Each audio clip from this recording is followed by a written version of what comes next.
2026년 1월 26일 한밤중에 할리우드가 발칵 뒤집혔습니다. 전세계 관광객들이 바라보는 그 유명한 할리우드 사인에 수십 개의 불화가 걸려있었죠.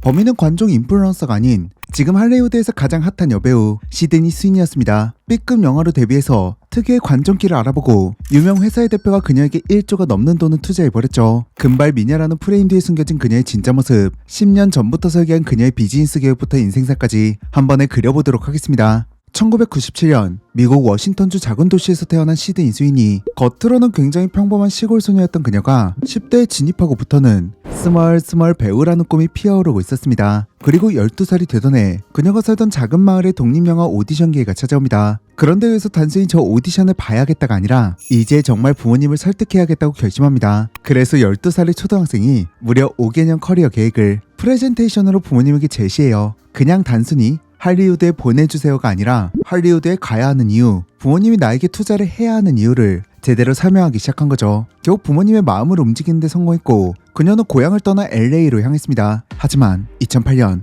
갑작스러운 금융위기로 아버지는 직장을 잃었고 평화롭던 가정은 하루아침에 파산하고 만 거죠. 한 칸짜리 좁은 모텔방에서 내 식구가 몇 년을 버텼는데 이때 시드니는 자신이 가족들을 망쳤다고 생각했고 모든 불행의 원인을 자신의 탓을 하며 그 어린 나이의 죄책감이 깊게 남아있었죠. 그럼에도 배우라는 꿈을 포기하지 않았습니다. 어떻게든 가족들을 일으켜 세워야 했으니까요. 하지만 그럼에도 할리우드는 쉬운 곳이 아니었습니다. 2009년 GMD라는 B급 공포영화로 데뷔했는데 무려 10년이라는 시간 동안 이렇다 할 역할을 받지 못한 채 무명을 이어갔죠. 그러던 중 그녀의 인생을 바꿀 만한 기회가 찾아옵니다.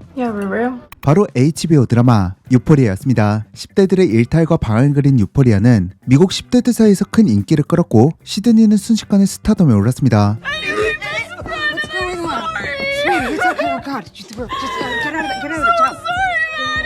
노출도 심하고 논란도 많은 드라마지만 이 드라마에서 시드니가 선택된 이유는 그녀의 연기력이 확실하게 증명했죠. Yes!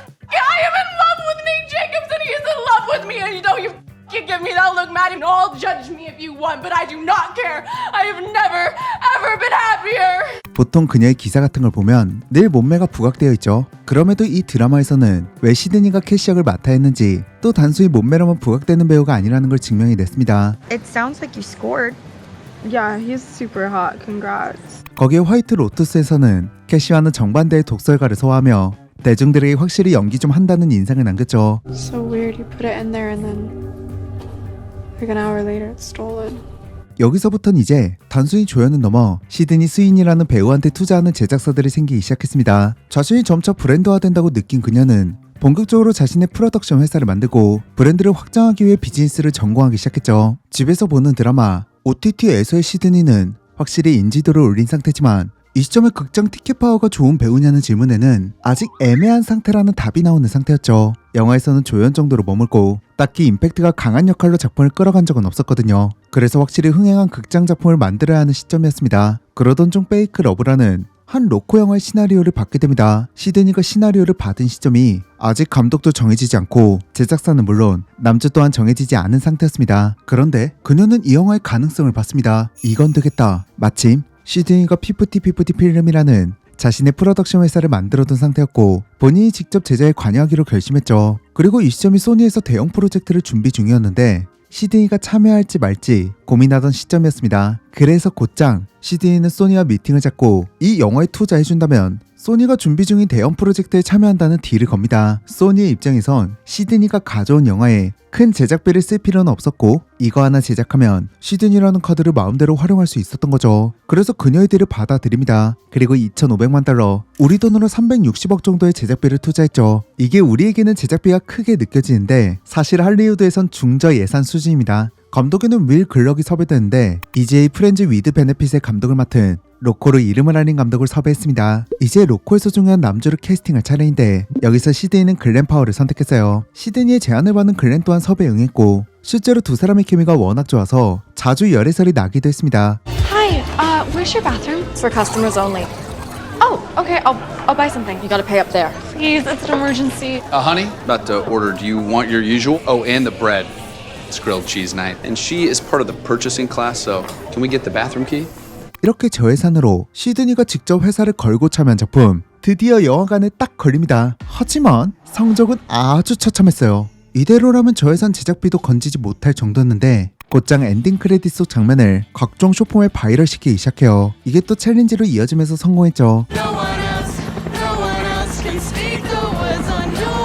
또 꾸준히 시드니와 글렌의 열애설이 터지면서 영화가 계속 언급되기 시작했습니다. But I'd say the craziest rumor I've seen is that while I was filming Anyone But You, I was having an affair with my co-star Glenn Powell. That's obviously not true. Me and my fiance produced the movie together, and he was there the entire shoot. And we're still together and stronger than ever. He even came here tonight to support me. Can we cut to him?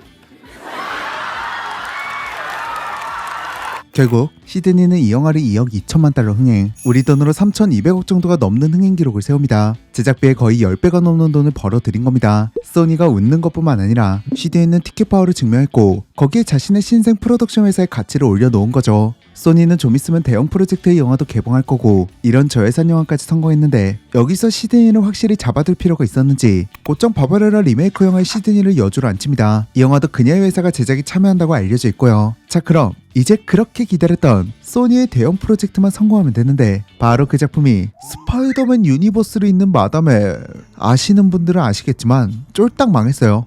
You might have seen me in Anyone But You or Euphoria. You definitely did not see me in Madam Web. 결국 시드니의 저예산 영화는 성공했는데 소니의 대형 프로젝트는 본전치기도 못할 정도로 망해버렸죠. 이후 이메큐레이트라는 공포영화에 출연을 결정한 시드니, 사실 이 영화도 저예산 영화였고 순결한 수녀 잉태, 쭈뽀인가 저주인가라는 어그로성 가득한 영화로 시드니 피지컬에 의존한 영화라고 할 수 있죠. 그래도 어그로는 확실히 끌어준 덕분에 제작비의 약 3배가 넘는 수익을 벌어들이며 또다시 흥행을 성공시켰습니다. 2009년 유포리아를 시작으로 2024년까지 꾸준히 배우로서 성장한 시드니 스윈이 계속해서 시드니라는 브랜드를 성장시키고 몸값을 올려갔던 와중 2025년은 다른 의미로 몸값을 올린 한 해였습니다. 일단 첫 번째 논란은 비누였습니다. 그녀가 모델로 있는 남성 그루밍 브랜드 닥터 스카치에서 그녀의 목욕물이 들어간 한정판 비누를 내놓았죠. 컨셉이나 그런 게 아니라 실제로 그녀의 목욕물이 들어간 비누라는 점, 또 만 18세 이상이 구매할 수 있다는 점에서 누군가는 참신한 마케팅이라고 칭찬했지만 대부분의 반응은 욕으로 가득했습니다. 그러거나 말거나 그녀와 브랜드는 이 프로젝트를 중단하지 않았고 5,000개 한정판인 이 제품은 순식간에 완판됩니다. 개당 8달러였던 이 제품은 현재는 130달러가 넘는 돈으로 판매되고 있고 욕을 먹든 말든 확실한 어그로는 끌었죠. 하지만 트러블 메이커 시드니는 여기서 멈추지 않습니다. 아니, 그녀를 이용한 어그로를 브랜드가 적극 이용하기 시작하죠. 비누 논란이 있고 약 2개월 뒤 또 하나의 CF 영상이 업로드되고 비누와는 비교도 안 될 정도로 미국이 뒤집힙니다. 아메리칸 이글의 청바지 광고 캠페인인데 여기서 문제가 되는 건 광고 문구였습니다. Genes are passed down from parents to offspring, often determining traits like hair color, personality, and even eye color. My genes are blue. Sydney Sweeney has great genes. 시드니는 훌륭한 진을 가졌다는 카피. 이걸 다르게 생각해보면 유전자의 진스와 청바지 진스 모두 같은 발음이라는 점, 시드니의 백인 유전자는 좋은 유전자라는 말로 해석되었죠. My genes are blue. 거기에 시드니의 또 다른 멘트가 더 큰 파장을 불러왔습니다. 시드니의 파란 눈동자, 흔히 서구에서 블루라는 색은 오래전부터 블루블러드, 파란피라고 해서 귀족과 순수혈통을 상징할 때 쓰인 색깔이었죠. 이 광고 하나로 또다시 백인 우월주의 논란이 생겼고요. 도자켓을 시작으로 수많은 인플루언서가 그녀를 비판했죠. 거기에 트럼프 대통령까지 참전하며 더욱더 논쟁이 뜨거워졌습니다. I think her ad is fantastic. Okay. 논란과 별개로 마케팅은 성공적이었고 아메리칸 이글의 주가는 약 24% 급등했죠. 이런 논란 마케팅 맛을 알아버린 시드니, 자신의 브랜드에서까지 고스란히 이 전략을 활용합니다. 올해 초 시드니는 란제리 브랜드 사이렌의 론칭 소식을 알렸죠. 일단 시드니 본인이 워낙 몸매가 좋다 보니까 본인이 직접 모델로 홍보에 참여하고 있는데 충분히 홍보가 안 될 것을 걱정한 것인지 LA의 유명 명소인 할리우드 사인에 남입하여 자신의 브랜드 브래지어를 뿌려두는 행위를 해버립니다. 근데 문제는 이 모든 바이럴이 출입 허가를 받지 않은 상태에서, 즉 불법으로 난입하여 진행한 퍼포먼스였습니다. 이렇게 막무가내로 마케팅을 할 수 있는 또 다른 이유는 바로 그녀가 아마존 머니로 사업을 시작했다는 점에 있을 겁니다. 아마존의 제프 베이조스가 이번 벤처에 약 10억 달러, 우리 돈으로 약 1조 3천억 원 규모의 펀딩을 지원했고 그 덕에 엄청난 마케팅을 쏟아붓고 있죠. 어쨌든 바이럴 마케팅의 맛을 제대로 본 시드니의 이번 선택은 역시나 성공적이었고 이번에도 수많은 사람의 입에 오르내리며 사이렌이라는 브랜드를 제대로 알렸습니다. 거기에 그녀의 신작 영화 아만다 사이프리드와 함께 출연한 하우스 메이드는 Oh my god. What kind of monsters are we?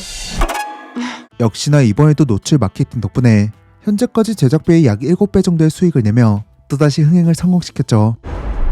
I need a fucking sandwich. 이제 고작 28살의 시드니 스위니는 벌써 자신의 브랜드를 론칭하고 좋은 쪽이든 나쁜 쪽이든 현재 MZ세대가 가장 주목하고 있는 스타가 되었죠. 누군가는 금발 백인이라는 키워드, 또 섹슈얼한 이미지를 극대화하고 있어 여전히 연기력은 묻히고 늘 비슷한 작품으로만 소비되는 것이 안타깝다는 의견도 있습니다. 하지만 분명한 건 작은 시골 마을에서 배우를 꿈꾸던 소녀가 꿈을 이루다 못해 더 큰 곳으로 향하는 건 사실입니다. 과연 앞으로 그녀는 배우로서 더 사업가로서도 성장할 수 있을까요? 오늘의 이야기를 들은 여러분들의 의견도 자유롭게 댓글로 의견 남겨주세요. 그리고 얼마 전에 업로드한 호빵맨의 비밀 영상도 재밌으니까 꼭 한번 보시길 추천해드리면서 저는 여기서 인사드릴게요. 구독과 알림 설정 눌러주시면 앞으로도 각종 영화 속 이야기로 계속 인사드리겠습니다. 지금까지 필름그린의 박그린이었습니다. 감사합니다.